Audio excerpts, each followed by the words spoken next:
en mand, der har svært ved at kende forskel på bacon og balsam. Omar Marzouk beviser, at man nemt kan være en hamrende dygtig retoriker, uden selv at vide, hvad det skal bruges til. Her kommer han, mine damer og herrer, helt fra Egypten, Omar Marzouk.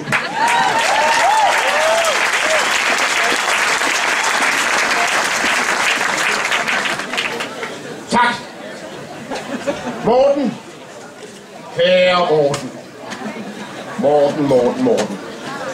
Der er jo nok en vis forventning til, at jeg går lidt hårdere til dig. Fordi at du er fra Dansk Folkeparti, og jeg er dansker.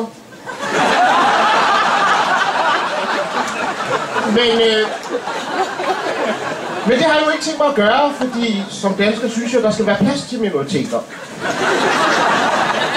Med jeres mærkelige synspunkter og jeres lidt sære humor. Jeg er jo sådan set størst. Undskyld om. Nu er jeg sådan set det største parti i Europaparlamentet. Ja, du er det største parti, det kommer vi til senere. Det var også det, min kæreste sagde til mig. Du er den største, men ikke ens betydende med, at den bedste.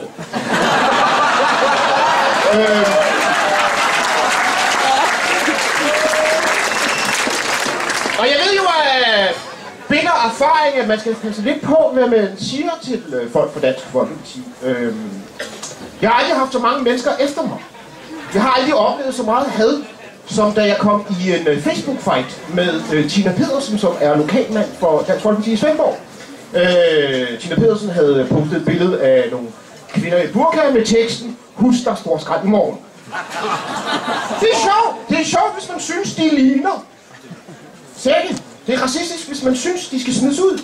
Jeg kan godt forstå joken. Og så blev kaldt for islam virkelig sure og skrev dem over alle lamter. Og så skrev Tina Pedersen på hendes Facebook-side, "Jeg går under jorden". Og det var der, jeg blev sur. Jeg blev rigtig sur. Og skrev, "Kom tilbage og kæmp for det, din kylling". Og så væltede det ind med mails. Folken skrev, "Skrid hjem!" Og jeg sad i min stue og tænkte, "Jeg er hjemme for helvede".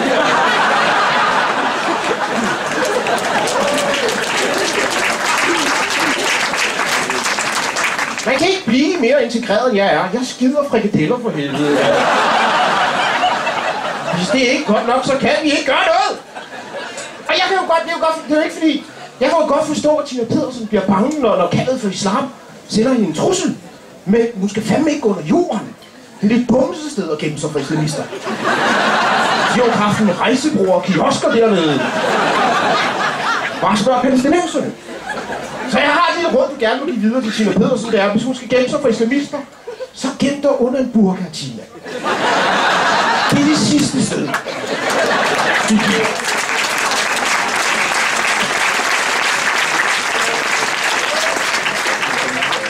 Det vil også klæde hende.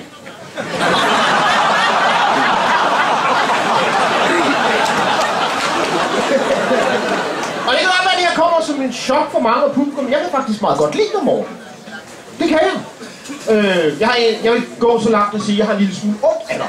Der var 500.000 mennesker, der stemte på, at du skulle ud af landet.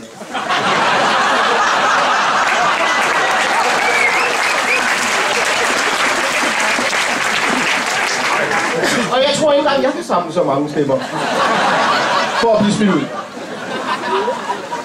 Og jeg tænker også, at udlandet må kigge lidt mærkeligt på os danskere. Fordi de sender dig til EU, og så sender man en basse til det europæiske. Men de må være forvirret. Og tænk, hvad vil danskerne egentlig? De fucker med os.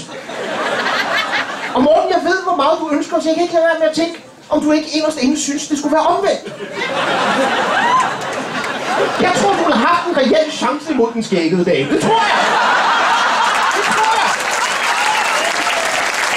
Ja.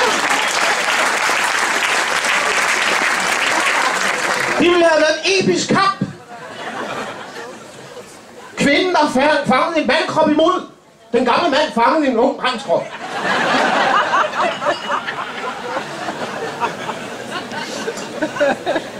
Og jeg synes, du kørte en fantastisk valgkamp. Altså, der var ikke en finger at sætte på det. Og så synes jeg lidt, du tabte hele på selve valgaften. Jeg så dig og Dot gå op til Christiansborg, og du boblede. Jeg kunne se, hvordan du boblede. Og så snød du bomben. Ikke på den muslimske måde, men på den metaforiske måde og sagde, der sker noget stort kl. 22. Og jeg sagde, hvad er det? Jeg gik ikke vente til kl. 22. Hvad sker der kl. 22? Jeg tænkte, der sker noget stort. Han springer ud af skabet. Han skal giftes med Dot. Han konverterer til islam. Et eller andet stort. Og så var det lancering af din CD.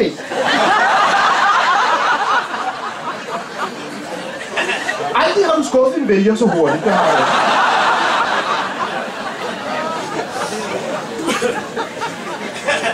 Ja. Og jeg tror egentlig, at man... Fordi det tror jeg, folket har. Alle dem, som ikke stemmer på det, de har måske lidt svært at forstå dig. Og jeg tror, det er fordi, du skal forstås i den omvendte verden. Man skal ligesom vente på hovedet for rigtig at forstå dig. Folk kigger på dig og Dot og tænker, det er en ældre mand, der har skåret en ung dame i den omvendte verden. Der bliver det god mening. Og det joke faldt til jorden. Nå, men altså, man skal bare vende tingene på hovedet. Du føler velkommen på at begrænse EU's magt i Danmark. Og siden 2010, der har Dansk Folkeparti stemt for 9 ud af 10 lovforslag igennem. Lovforslag, som bunder i EU-direktiver. Og de giver mening i den omvendte verden. Så det er sådan, jeg vil forstå dig fremover. Tusind tak, fordi du stillede op. Glæder os til at følge dig.